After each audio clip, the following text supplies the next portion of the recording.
बिस्मिल्लाहिर्रहमानिर्रहीम। अस्सलाम वालेकुम। आप देख रहे हैं SVFN न्यूज़ में हूं मैं शिमरान। न्यूज़ बुलेटिन के आगाज़ में आपको बताते चले, मुल्क भर में आज शायर मशरिक इल्लामा मोहम्मद इकबाल का 146वां यौम पैदाइश मनाया जा रहा है। मज़ार इकबाल पर गॉड्स की तब्दीली की पुरवकार तकरीब, मज़ार इकबाल पर फातिहा ख्वानी और फूल चढ़ाए गए। शायर मशरिक की यौम पैदाइश की मुनासबत से मज़ार इकबाल पर गॉड्स की तब्दीली की पुरवकार तकरीब हुई, जिसमें पाकिस्तान नेवी के दस्ते ने मज़ार इकबाल पर गार्ड्स के फराइज संभाल लिए। पुरवकार तकरीब में station commander navy commander Sajid Hussain ने तकरीब में बतौर मेहमान खुसूसी शिरकत की।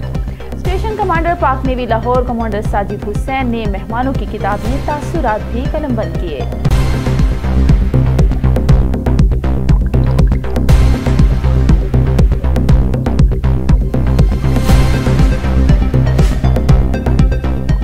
अफगान हुकूमत का निगरान वज़ीर आज़म पाकिस्तान अनवारुल हक काकड़ के बयान पर रद्द-ए-अमल सामने आ गया। अफगान हुकूमत इमारत इस्लामिया किसी को अफगान सरजमीन पाकिस्तान के खिलाफ इस्तेमाल करने की इजाज़त नहीं देते। निगरान वज़ीर आज़म अनवारुल हक काकड़ का कहना था, पाकिस्तान में बेअमनी फैलाने वालों में गैर कानूनी तारिकीन वतन का हाथ है। दहशतगर्दों ने पाकिस्तान के खिलाफ ऐलान जंग कर रखा है। दहशतगर्द अफगानिस्तान की सरजमीन इस्तेमाल करते हुए अफगान अबूरी हुकूमत को सिफारती, सियासी, फौजी, रस्मी और गैर रस्मी ज़राए से अफगानिस्तान से होने वाली दहशतगर्दी का कलाकमा करने का वाज़ेह पैगाम दिया जाता रहा। अफगान हुकूमत ने रद्द-ए-अमल देते हुए कहा कि हम किसी मुल्क के अंदरूनी मामलात में मुदाखलत या किसी के खिलाफ इक़दामात नहीं चाहते। उनका कहना था कि हम अपने मुल्क की तरह पाकिस्तान में भी अमन के ख्वाह हैं। किसी को भी अफगान सरजमीन पाकिस्तान के खिलाफ इस्तेमाल करने की इजाज़त नहीं। ज़बीउल्लाह मुजाहिद ने कहा, अपनी नाकामी का जिम्मेदार अफगानिस्तान को करार ना दें। पाकिस्तान में बदअमनी दलील नहीं, इसके पीछे अफगानिस्तान है।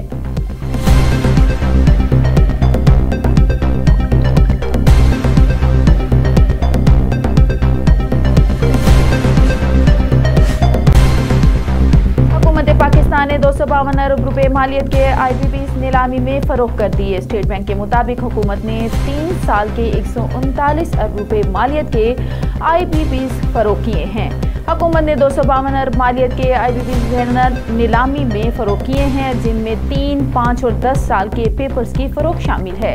स्टेट बैंक की जानिब से बताया गया है कि हुकूमत ने 3 साल के 139 अरब रुपए मालियत के IPPs फरोख्त किए हैं। 3 साल के IPPs की cut off yield 180 basis points कम होकर 17.39% रही।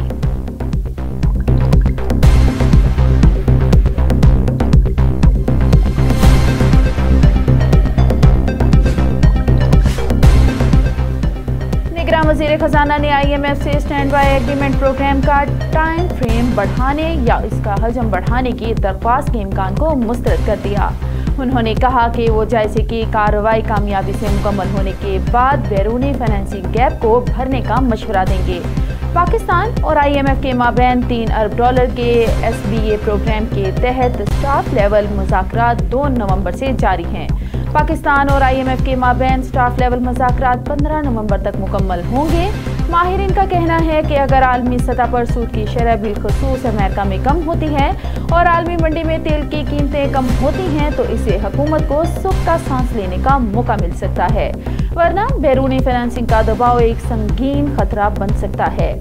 डॉक्टर शमशाद अख्तर और नाथिन पोर्टर ने रवां हफ्ते के दौरान अपने अपने फरीक की क़यादत की और इसके अलावा अलहदगी में भी मुलाकात की।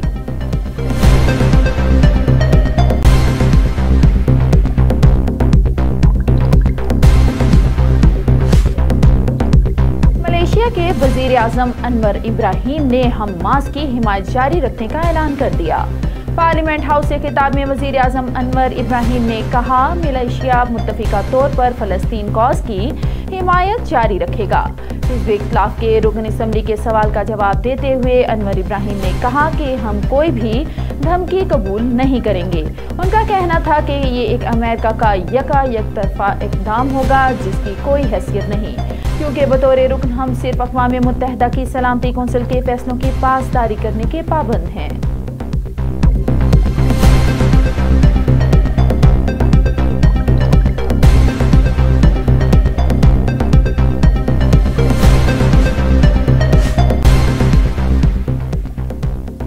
यमन के हुसी बागियों ने यमनी समुद्री हदूद के ऊपर परवाज करने वाले अमेरिकी ड्रोन को मार गिराया।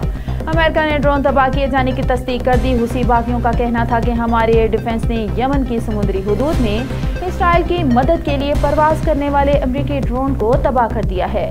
अमेरिका की इस तरह की सरगर्मियां हमें इसराइल की फ़लस्तीन में जारी जारहियत के खिलाफ कार्रवाइयों से नहीं रोक सकती। दूसरी जानिब अमरीकी हुक्काम ने तस्दीक कर दी है कि अमरीकी MQ-9 ड्रोन को यमन के करीब बैनुल अक़वामी फ़िज़ाई हदूद में निशाना बनाया गया। ताहम अमेरिका की जानिब से हमले के जिम्मेदारों का कोई नाम ज़ाहिर नहीं किया गया।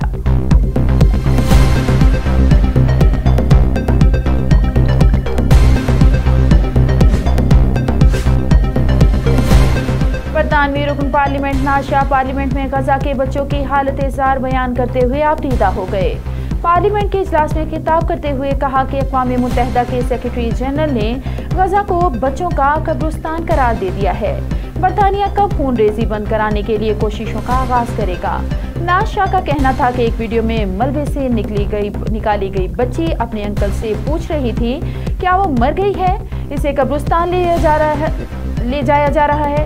इस उम्र के बच्चे कब्रिस्तान जाने के नहीं, खेल के मैदान में जाने की बातें करते हैं। इसराइली बमबारी के सबब 4324 से जायद बच्चे जाँ बहक हो चुके हैं, जबकि 8663 से जायद जख्मी हो चुके हैं। NGO के मुताबिक 1350 बच्चे अभी भी इमारत के मलबे तले मौजूद हैं। इनमें बेशतर मुमकिन तौर पर शहीद हो चुके हैं।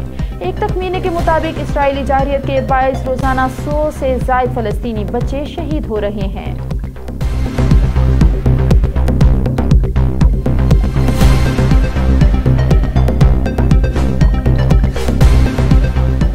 और इधर रानीपुर में पीर की हवेली में बच्ची फातिमा के कत्ल केस के हवाले से अहम पेशरफ सामने आई है। आपको बताते चलें कि नाम नेहाद पीर के DNA सैंपल्स बच्ची के साथ मैच हो गए।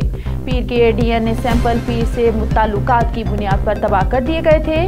दूसरी जगह से टेस्ट करवाए तो DNA मैच हो गया। वज़ीर कानून उमर सुमरो ने कहा कि महकमा सेहत के अफसरान ने पीर से ताल्लुकात की बुनियाद पर सैंपल तबाह कर दिए थे। पंजाब से टेस्ट करवाए तो मुलजिम का DNA मैच हो गया। नेशनल जुडिशल कॉन्फ्रेंस से खिताब में उमर सुमरो का कहना था कि कच्चे के इलाके में जराइम का जिम्मेदार कौन है। मैं एपिक्स कमेटी में भी शामिल रहा, वहाँ इजलास में ब्रीफिंग मिली। कबायली सरदार और अवामी नुमाइंदे इनके सरपरस्त थे। हम बहैसियत कौम स्टॉकहोम सिंड्रोम में मुब्तला हो चुके हैं।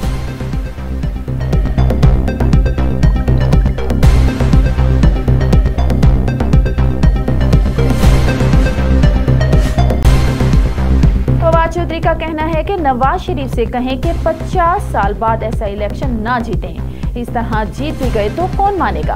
पेशी के मौका पर गुफ्तगू के दौरान नून लीग के कायद को मशवरा देते हुए कहा कि नवाज शरीफ सियासी दर्जा हरारत कम करने में किरदार अदा करें। PTI और PDM के मुज़ाकरात नाकाम नहीं हुए थे, अब भी मुज़ाकरात हो सकते हैं और होने भी चाहिए। फ्रॉड केस में फवाद चौधरी को मुंह पर कपड़ा डाले बगैर अदालत में पेश किया गया था, अलबत्ता इन्हें हथकड़ी लगी रही। अदालत ने साबिक वफाकी वजीर को 14 रोज के जुडिशल रिमांड पर अडियाला जेल भेज दिया। दूसरी जानिब फवाद चौधरी के खिलाफ थाना पिंड दाद खान में मुकदमा दर्ज किया गया। पुलिस के मुताबिक चौधरी मोहल्ला उस्मानिया के रिहायशी नुमान आसिफ की मुद्दईयत में दर्ज मुकदमे में मुद्दई ने इल्जाम लगाया कि फवाद चौधरी ने इसके मकान पर कब्जा करके दूसरे शख्स को दिया।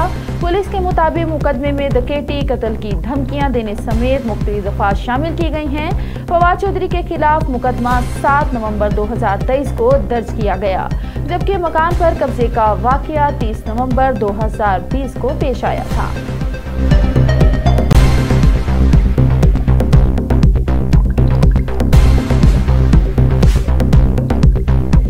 रहनुमा हामिद खान का कहना है कि लेवल प्लेइंग फील्ड तो दूर की बात है, हमें तो प्लेइंग फील्ड ही नजर नहीं आ रही। हामिद खान ने सदर मुमलिकत के निगरान वज़ीर आज़म को PTI के खदशात दूर करने से मुतालिक लिखे गए खत पर भी अपने रद्द अमल का इजहार किया। अपने रद्द अमल में उन्होंने कहा कि बेबसी का आलम यह है कि सदर मुमलिकत को निगरान वज़ीर आज़म से दरख्वास्त करना पड़ रही है। उनको दरख्वास्त नहीं बल्कि वाज़ेह ऑर्डर देना चाहिए था। हामिद खान का कहना था कि अगर इस वक्त किसी भी सियासी आईनी ओहदेदार के पास कोई इख्तियार या कानूनी हैसियत है तो वो सिर्फ सदर के पास है। उनका कहना था कि सदर ने रहनुमा पीटीआई उमर अयूब की जानिब से लिखा गया खत भी निगरान वजीर आजम को भेजा है। सदर ने अपने खत में कहा कि निगरान हुकूमत का तमाम सियासी जमातों को लेवल प्लेइंग फील्ड फराहम करना बेहद अहम है।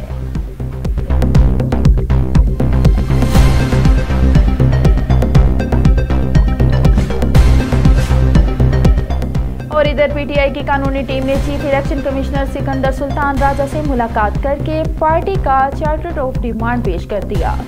चीफ इलेक्शन कमिश्नर से मुलाकात के बाद बैरिस्टर गौहर खान ने बताया कि उन्होंने पार्टी का charter of demand election commission को दे दिया है।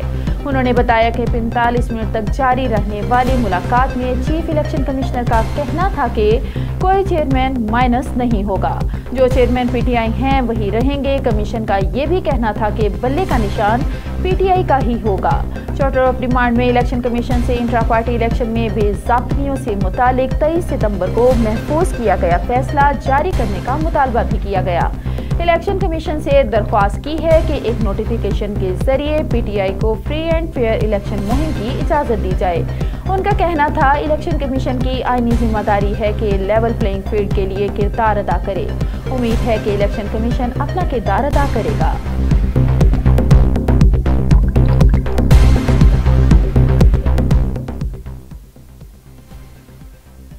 ब्रेकिंग न्यूज से आपको आगाह करते हैं कि सरगोदा में थाना कोट मोमिन और थाना मडरांझा में कत्ल की लर्ज़ाखेज वारदात।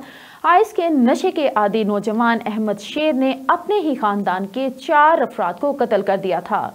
मडरांझा की हुदूद में खुलापुर में अपने कज़न फैसल उमर और उसकी बीवी इरफा उमर 35 साल, मकसूरा बीबी उमर 65 साल को कत्ल करने के बाद कोट मोमिन की हुदूद मटेला में अपने कज़न सरफराज अहमद हरल को भी कत्ल कर डाला।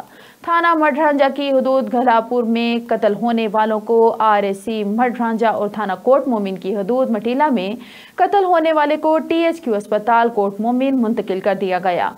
मुलजिम मौका से फरार हो गया। आरपीओ सरगोदा शारी कमाल सदीकी ने नोटिस लेते हुए फौरी कार्रवाई करने का हुक्म दे दिया। हेडलाइंस आप जान चुके हैं। मजीद खबरें जानने के लिए देखते रहें SPFN न्यूज़ या लॉग इन करें हमारी वेबसाइट को www.spfnnews.com।